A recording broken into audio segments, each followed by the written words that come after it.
had a experience on the ship where I was working out. See, on the ship, my job was a AB, able-bodied seaman. It's called an AB. And it's basically a sailor. And what you do is you go on, you have these watches, they call them watches, where you have to look out for other ships. So usually a ship, while it's traveling on the ocean, has at least 3 people on watch to watch out for other ships, or maybe derelicts or things in the ocean you don't want to crash into. So you have an officer. It's usually one of the mates. So you have a first mate, second mate, third mate, and then the captain, typically, on merchant ships. So this was an oceanographic ship, so we had those people. I was with the second mate at that time. And we have these different watches. They're usually 4 hours on at a time. So you have 4 hours on, 4 hours off, 4 hours on, 8 hours off, 4 hours on, do, day after day, day after day. I didn't know it at the time, but that was basically a Chan session. Only it's a standing Chan. You didn't sit in lotus. I didn't know anything about Chan. I didn't know anything about that. But I started working on a meditation topic spontaneously. I was wondering, who am I? Where did I come from? How did I get here? How did we end up in this universe as humans? That kind of thing. And there was nothing to do on watch. You're not allowed to read. You're not allowed to listen to the radio. You're not allowed to watch TV. You can't do anything. You have to just stand there and watch the ocean. So that's like meditation. Only we didn't get to sit. I mean, we didn't know how to sit anyway. We're just sailors. But we'd stand. And we'd stand either out on the bridge, wing of the bridge, or out on the very bow of the ship. And so day after day, week after week, month after month, we do 4 hours on, 4 hours off, 8 hours on, day after day. And they shift around the clock. So this particular watch I was on was the 12 to 4, I believe. Or either that or it was the 8 to 12. I can't remember. I think it was 8 to 12, actually. Anyway, around 10 or 11, I keep thinking, where did I come from? How did I get here? Keep working on that. And pretty soon my mind started going like, you know how when you fill the water in the sink, and you pull the plug, and the water goes, well, that's what my mind was doing. It felt like that. It's going around in a circle with the same question. Then it became, and then it just stopped. My mind just stopped. I don't know how to describe it properly, but it's like no thought, just stopped. But still, the ocean was there, the ship was there, the sky, the stars were up, it was at night. Everything was there, but no thought, just pure consciousness to see the universe as it really is. No thought in between. And it only went like less than a second, just really fast. It was just like no thought, and then thought came back right away. But that was enough. It was like somebody lifted a huge weight off like all our lives we have this huge weight we're carrying. It's like somebody just lifted it right off. And I felt so free. It was so joyful. It was incredibly joyful to have that burden of thought take away for even one split second. And later on, I learned that that's the first stage is like that. I didn't achieve the first stage of arhatship, but I have the sense of it. That's like that. They say it's the joy of leaving filth. What is the joy of leaving filth? It's the joy of leaving thought. It's the joy of thought stopping. All thought, good and bad, ugly, beautiful, all thought, stop. And you're able to purely see things as they truly are in your intrinsic nature. And we all have this deep wisdom that's already there. It just needs to be released. And I said, I wanted to go grab the officer, the mate, the second mate. I wanted to shake him. Look at the stars. But I realized I better not do that. But my whole body was tingling all over. And I went to bed that night after watch. And I felt light and easy. What do you call it? Zitzai? When you're light and easy? Almost floating. I felt so happy. Even though my thought was back, I still felt very light. And so I went to sleep that night. And then when I went to sleep, I found that I was still not, part of my brain went to sleep that's tired, but another part stayed open. It's like stayed conscious. And it's like you can control your body and even your mind, your physical mind, this part. You can rest the parts that need it and use the parts that don't need rest. So I was able to leave my body. And I never had that experience before, but I was able to leave my body. And but it felt very natural. And I went through the whole ship. You can go through walls. It doesn't matter. You can go anywhere you want. And Shifu used to tell us, you can go anywhere in the space of a thought. And that's basically what was going on. I could go to any part of the ship. I can go to the engine room, go on the bridge, go into the mess, the dining room. They call it a mess hall. I can go to the kitchen. I can go anywhere. So I went around, saw all these people talking and moving and doing their thing. We had about, I guess we had around 60 people aboard. So then I come back to your body.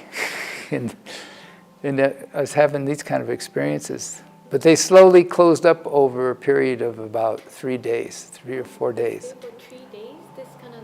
Yeah, this kind of light, easy state. But my mind was still thinking. My false thinking was still there. It didn't stop. It wasn't true samadhi. True samadhi, you can stop your mind and just be in pure samadhi. It's like Shifu could do that and not have any thought for like as long as you want. But I couldn't do that. And but I didn't know what this was. I didn't know who to talk to about it. I couldn't talk to the captain. What am I going to do? Tell them my state? They wouldn't. They'd laugh at me. So, and who am I going to talk to? A priest? They won't know.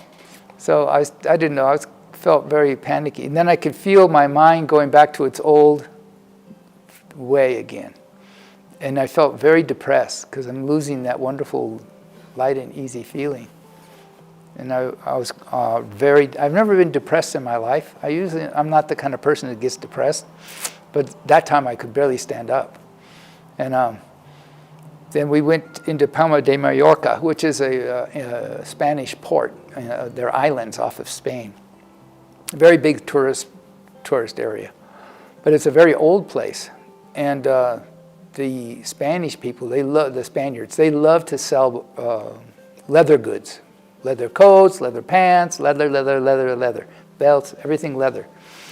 And when we went ashore there to take a day off, basically took a day off, I smell all this leather, and it's really terrible because I realized that's the skin of living beings. They're basically wearing the skin of sentient beings.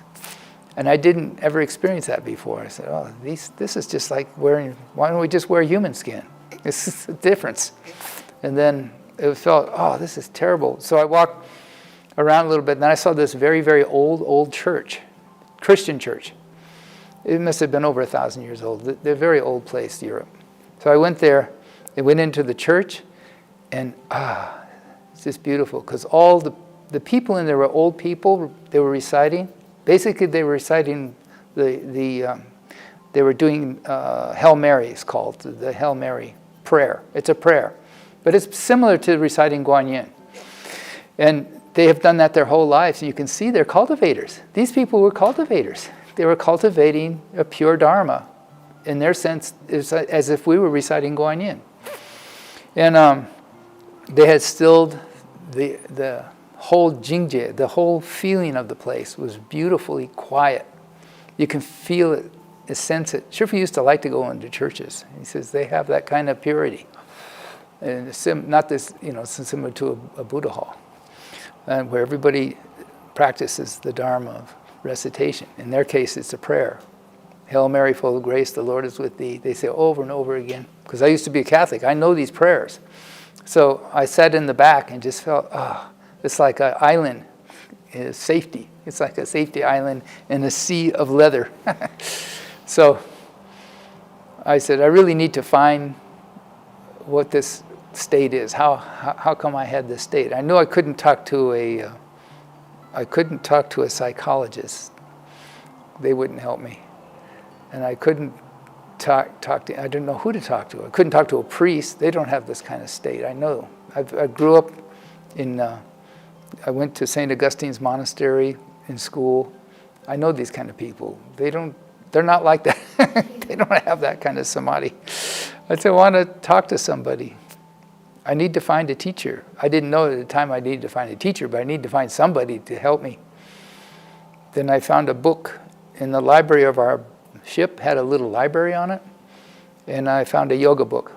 And in the back it was a description of what enlightenment is by an old Swami from the 1920s. You can tell he had some way. He had something special. He had Shintong. He spoke of enlightenment, and it felt so real the way he described it. They had translated what he said. He said basically, enlightenment is our true natures, and everybody has it, and it's like a beautiful river, pure, clean river. And there are many streams that go to that river, so people find different ways to get to that river. There's no best way, no worst way. But he says, once you get to the river, if you're not pure, when you step into the river, you yourself will step out. You cannot take it. It's too beautiful. Nobody throws you out of this beautiful, beautiful river except you. And that's what happened to me. I realized, that's why I can't have that state, because I'm not pure.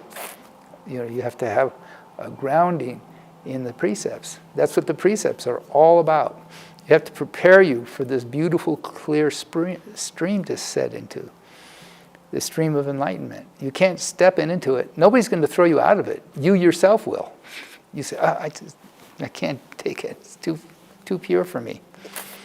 And I realized this person really, I want to talk to a person like that. But I know he'd already passed away, so it couldn't be him. So I had to find somebody, a guru or a teacher. So when we got back to the U.S., after 6 months, I still have different kinds of states during all this time.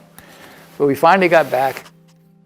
And when we came in, I started looking around. I started reading. At that time, this is 1969. So very popular back then were the hippies. This is the time where people were exploring Eastern religion. So they really liked the Maharishi Mahesh Yoga. And then there was the Hare Krishnas, and there was a bunch of other people. There was a Tibetan Lama, all these people, very popular. And the Beatles, the rock and roll Beatles, they had gone over to India, and they've had this experience, la la la. So everybody's and so I said, well, maybe I'll find somebody there. So I went over to the Maharishi place, and they had these little places all over the U.S. for meditation, like for meditation. They call it transcendental meditation. And they said, all you have to do is sit for 20 minutes a day and you'll become enlightened. So, really good. So I went in there, and there was a young girl about my age, and she said, all you got to do is recite this mantra. And she gave me a mantra to recite, some crazy sound. She probably just made it up, I don't know. So, and then you try to sit, you can sit in the half lotus or just cross-legged. And if you can sit in the full lotus, that's okay. That would be good too. And that's all you have to do. And I said, this doesn't sound, this is kind of cheap. I don't think this is, no, I need to find a teacher. So it took me a long time to eventually find a real teacher. And by then it was over a year, I think. Well, not quite a year. We came back in 69. Yeah, that's when we came back. So I had met Shifu December, late 69, but I finally got around to being able to meet the master. And then I realized I could just sense that this person, he has the way. I just knew. So that was my experience. Other people have different kind of experience, but that was my...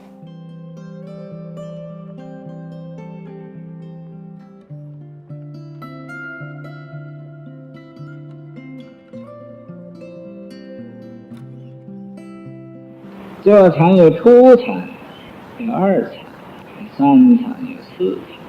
这个初禅的境界，先呢得到一种清安的境界，这种清安呢就觉得身上啊很舒服的，很自在的，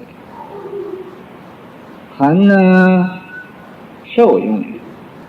这种舒服自在，这叫法喜，得到一种法喜。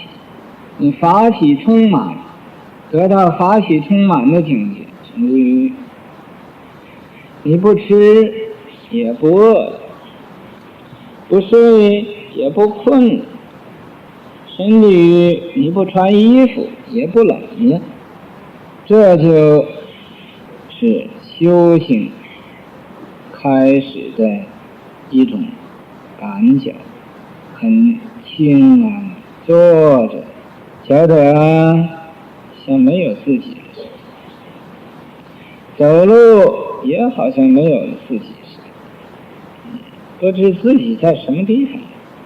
那么在这清安的境界开始以后啊，就会入一点初禅的定。初禅定一入的时候，自己呀空了，所以呀觉得这脉搏也停了。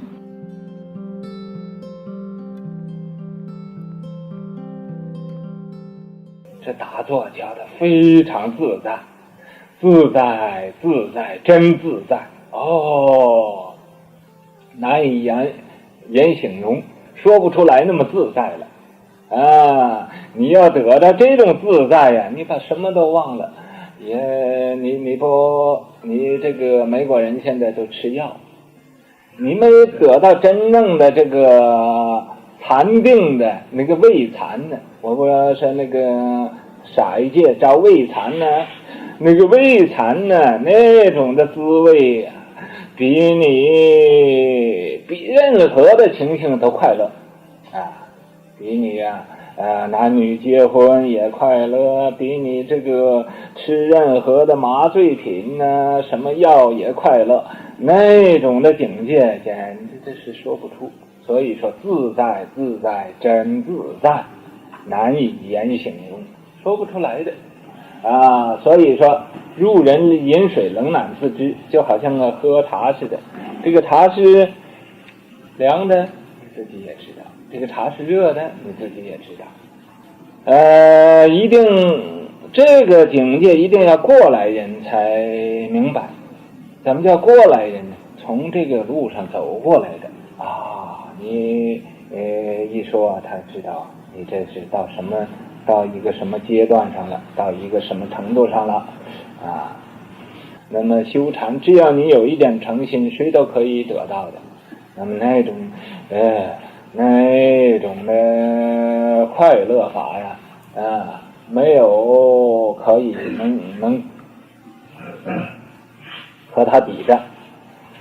所以这叫离生喜乐地，离开烦恼啊，将要离开烦恼得到的快乐了。这是这个定的一种